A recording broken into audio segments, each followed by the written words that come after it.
A aula de hoje vai ser sobre termoquímica, a energia e as transformações. Mas o que significa esse fogo aqui, né? O que esse slide aqui está pegando fogo? O que isso aí significa? Isso que está acontecendo é uma reação química chamada de combustão, tá? Toda combustão acontece por conta de um combustível, por isso o nome combustão, tá?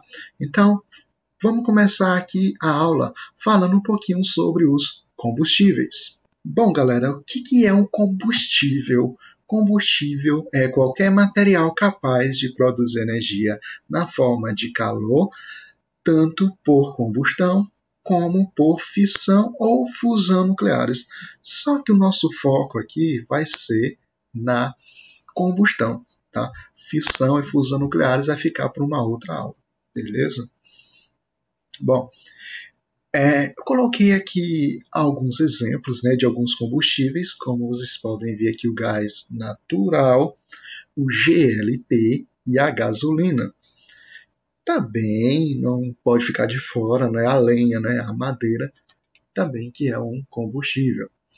Só que para o combustível produzir energia, ele deve ser queimado, ou seja, ele deve reagir com alguma outra coisa. Né? O combustível ele não vai gerar energia lá espontaneamente. Ele tem que reagir com algum outro material.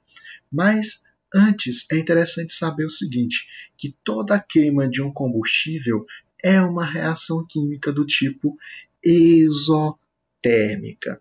Tá? Exo significa para fora, tá? Liberação de calor.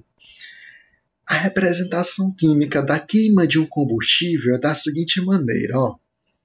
Bom, o X aqui representa o combustível, O2 é o gás oxigênio, né? E ele tem um nomezinho específico aqui que é o congruente, tá? Claro que nem toda queima é só com oxigênio, mas esses combustíveis que eu mostrei no slide anterior, a reação deles vai ser com o oxigênio, tá? Que é chamado de congruente, tá? Que terá como produtos gás carbônico e água. Então, essa representação aqui é uma representação geral da queima dos combustíveis. Sempre vai ser assim. Combustível reagindo com o oxigênio, formando gás carbônico e água. Essa representação é uma forma também de você saber diferenciar, né? Quando você vê lá uma reação química, você entender que aquilo ali é uma reação de combustão ou não. Se tem esse formato, se tem a reação com oxigênio e está formando gás carbônico e água, então porque é uma combustão, tá bom? Esse experimento aqui, acredito que muitos de vocês conhecem, né? Já viram falar, tá? Você pega lá uma vela, tá? E um copo. Acende a vela e coloca o copo sobre a vela acesa. Você vai perceber que com o passar do tempo a vela vai apagar. Ora, mas o que acontece ali? Ora, porque no momento em que a vela está acesa, está acontecendo uma reação entre o pavio da vela, tá? E o oxigênio. O oxigênio que está presente aqui no ar. Tá? No momento em que eu tampo, o que vai acontecer? O oxigênio ele vai ser consumido, e como está fechado aqui, né, todo o oxigênio do recipiente aqui será consumido. E se não tiver oxigênio, acabou a queima. Temos dois tipos de combustão. Temos a combustão completa e a combustão incompleta. É bem básico aqui a diferença entre as duas. Tá? A combustão completa de um combustível ocorre através da produção de gás carbônico, tá? Que é o CO2, dióxido de carbono. Já a combustão incompleta ocorre através da produção de monóxido de carbono, aqui, ó, que é o CO. Tá? Mas, na verdade, quando queimamos um combustível que apresenta carbono, né, que são aqueles exemplos lá que eu mostrei naquele slide, tá? A gente vai ter as duas reações acontecendo simultaneamente, né, ao mesmo tempo. Ou seja, sim, numa queima vai acontecer combustão completa e também vai acontecer combustão incompleta. Entenda por quê. Porque a diferença entre essas duas combustões vai ser exatamente na disponibilidade de oxigênio. Tá? Por exemplo, quando ocorre uma reação completa, é quando nós temos uma disponibilidade muito grande de oxigênio, ou suficiente de oxigênio. Com o passar do tempo, como vai sendo consumido o oxigênio, né, a quantidade de oxigênio vai diminuindo. E em vez de ocorrer a produção de gás carbônico, vai ocorrendo a produção de monóxido de carbono. Tá? Então, a diferença básica entre a combustão completa e incompleta, primeiro na combustão completa, temos a produção de gás carbônico e na incompleta, a produção de monóxido de carbono. Tá? Na combustão completa, nós temos uma boa disponibilidade de oxigênio, já na combustão incompleta, a gente tem pouco oxigênio. Ok? Bom, galera, um exemplo bem prático aqui para vocês. A chama de uma vela. Tá? Observe que tem colorações diferentes. Né? O fogo tem as cores diferentes aqui. Né? Tem o azul, tem o amarelo. Né? E isso faz a gente diferenciar aqui algumas partes. Por exemplo, na coloração azul é onde está acontecendo a mistura do combustível com o oxigênio. Tá? Já a coloração amarela, geralmente quando a gente vê fogo assim amarelo, é porque tem alguma outra coisa pegando fogo, né? Nesse caso aqui na vela, a gente tem essa coloração por conta da fuligem, né? Que vai pegando fogo. Tá? E aí, nesse caso, a gente vai ter uma combustão incompleta, né? Porque no caso aí não está tendo muito contato com o oxigênio, né? Tem pouco oxigênio, no caso.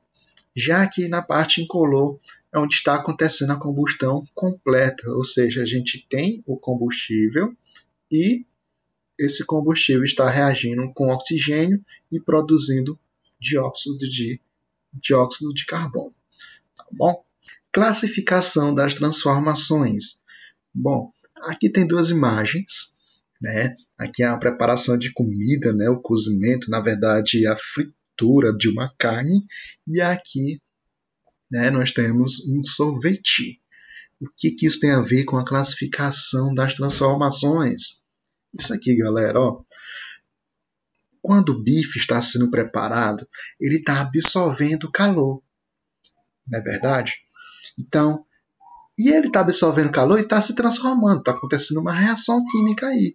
Então, se uma reação química está acontecendo por conta da absorção de calor do meio ambiente, significa que essa reação é uma reação endotérmica. Endo, que significa absorção, significa para dentro. Tá? Já na preparação do sorvete. Bom, o sorvete para ser preparado, ou seja, aquela pasta que deve ser congelada, né? Para ela congelar, ela deve perder calor. Tá? Qualquer material para sofrer o congelamento, né? Ele tem que perder calor. Então, quando algo se transforma perdendo calor, quando alguma reação acontece pela a liberação de calor, essa reação é classificada como uma reação ou uma transformação exotérmica. Tá? Então, endo para dentro, exo para fora. Endo para dentro e exo para fora. Ok, né?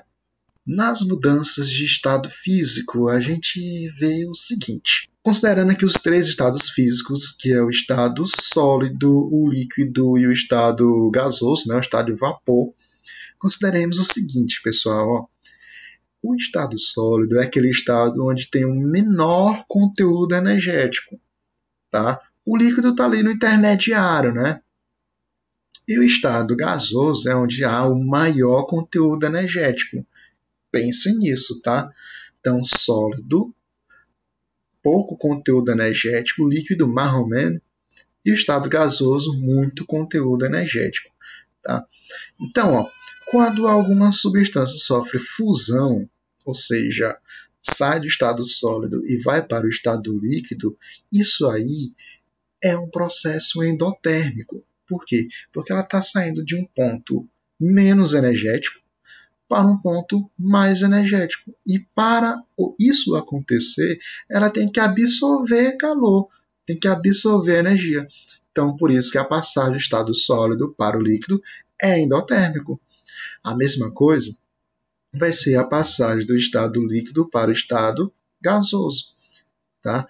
Aqui tem um conteúdo energético marrom menos e aqui já tem muito conteúdo energético. Então, para sair do marrom menos para o muito energético, ele tem que absorver mais calor ainda. Então, por isso que a vaporização ou a evaporação é um processo endotérmico.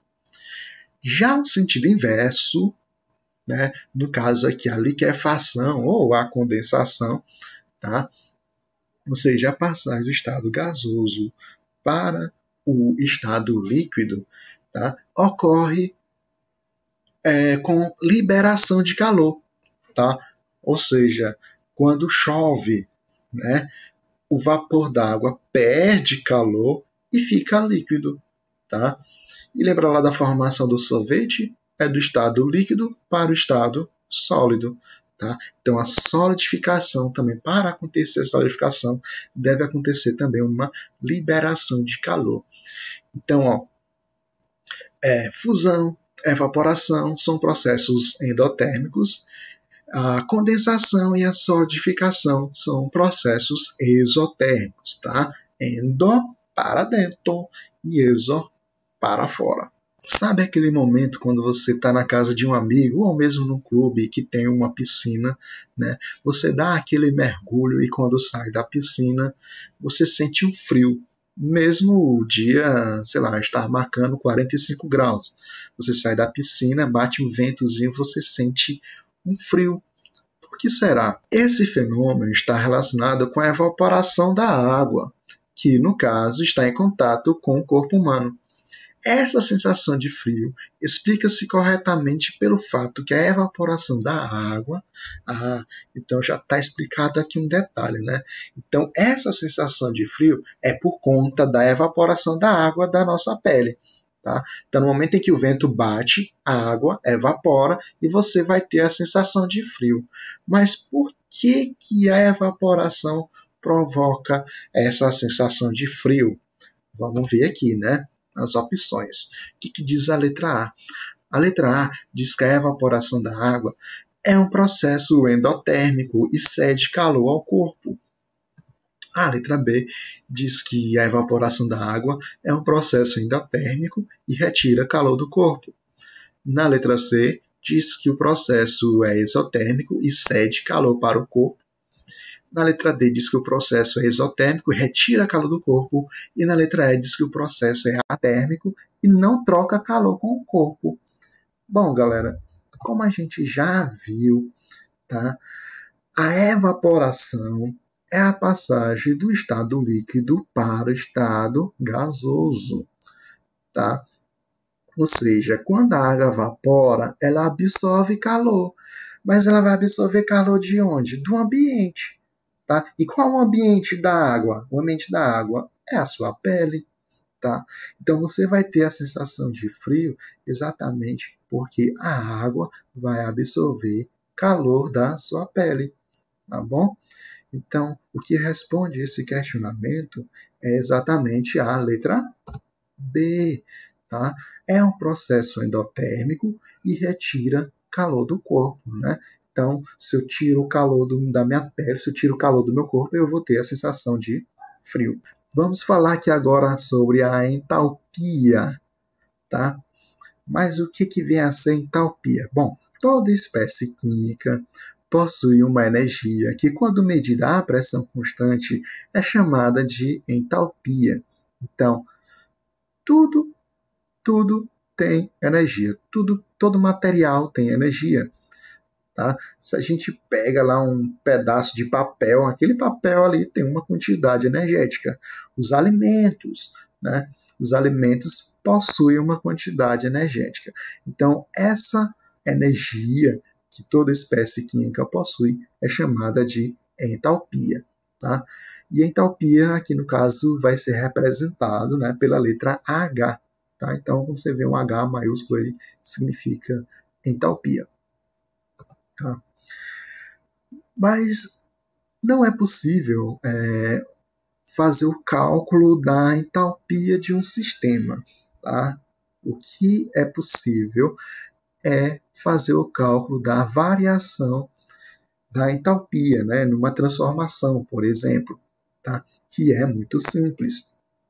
Você vai pegar a entalpia final, que é a entalpia dos produtos, e subtrair pela entalpia inicial, que é a entalpia dos reagentes. Bom, uma reação química, né? Uma reação química tem reagente e tem produto, não é verdade? Então você vai pegar lá a energia dos produtos e vai subtrair pela energia dos reagentes. Bom, representando a entalpia, né, a variação de entalpia em gráficos, começando aqui pelas reações exotérmicas. Nas reações exotérmicas, a entalpia dos reagentes vai ser maior que a entalpia dos produtos. Beleza? Vou repetir. Nas reações exotérmicas, a entalpia dos reagentes é maior que a entalpia dos produtos. Mas isso faz sentido, né? Porque exotérmico é liberação, é perda de calor. Tá? Se a reação começa no reagente e termina no produto, é óbvio que a energia do reagente deve ser maior que a do produto, né? Porque vai ocorrer uma queda da energia. Tá? Então aqui o gráfico mostra exatamente isso. Tá? Reagentes com mais energia do que os produtos. Tá? Com isso, galera, a variação de entalpia vai ser o quê? Vai ser negativa, vai ser menor do que zero. Tá? Porque sempre a energia dos reagentes vai ser maior do que dos produtos, já que para calcular a variação de entalpia, a gente pega a energia dos produtos e subtrai pelos reagentes. Tá? Então, esse resultado sempre vai ser negativo. Então, quando você vê um ΔH negativo, significa que essa reação que possui esse ΔH negativo é uma reação exotérmica. Tá? Já que nas reações endotérmicas é o contrário. Tá? Agora, quem tem mais energia são os produtos. Tá? Ou seja, no início da reação, quando a reação começa, os reagentes têm pouca energia. Quando a reação vai se processando, essa energia vai aumentar até chegar lá nos produtos. Tá? Então, aqui nas reações endotérmicas, os produtos têm mais energia do que os reagentes, ou seja, o final é maior do que o inicial. Tá? Com isso, o ΔH sempre será maior do que zero, ou seja, sempre será positivo. Vamos analisar aqui essa questão para a gente entender melhor como é que é feito o cálculo da variação de entalpia de um processo. Tá? Então, bem simples aqui esse exemplo bem direto, diz o seguinte: com base na tabela de calores padrão de formação, a seguir, calcule a variação de entalpia do processo, ou seja, da reação. Tá? A reação que é essa aqui, monóxido de carbono reagindo com o hidrogênio, né, o gás hidrogênio, formando aqui o metanol, tá? Que é o CH3OH. Essa tabela aqui mostra os valores padrão, né?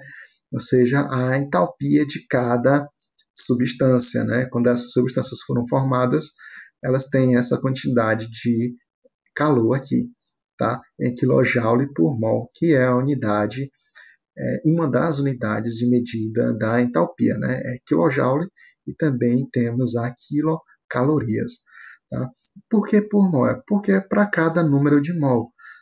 Tá?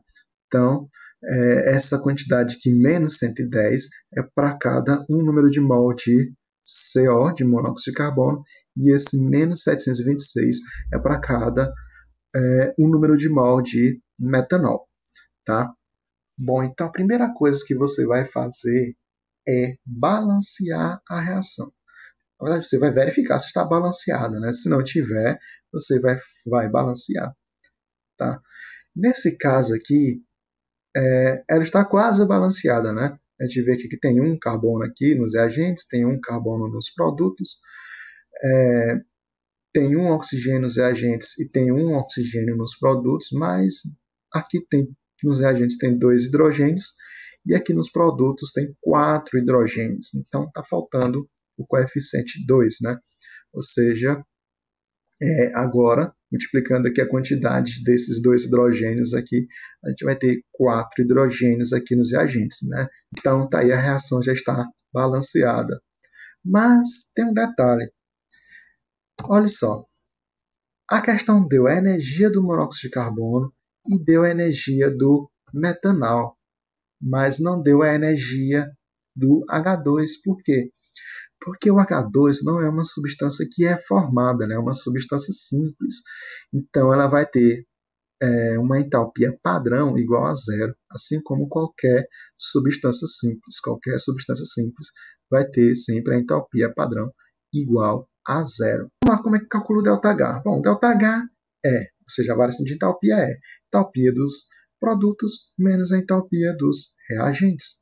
Os produtos têm a entalpia igual a menos 726, tá? E os produtos têm uma entalpia de menos 110. Tá? Agora é só calcular. Calculando aqui, nós vamos ter um resultado igual a menos 616. Ou seja, menos 616 é a entalpia desse processo, a variação de entalpia dessa reação.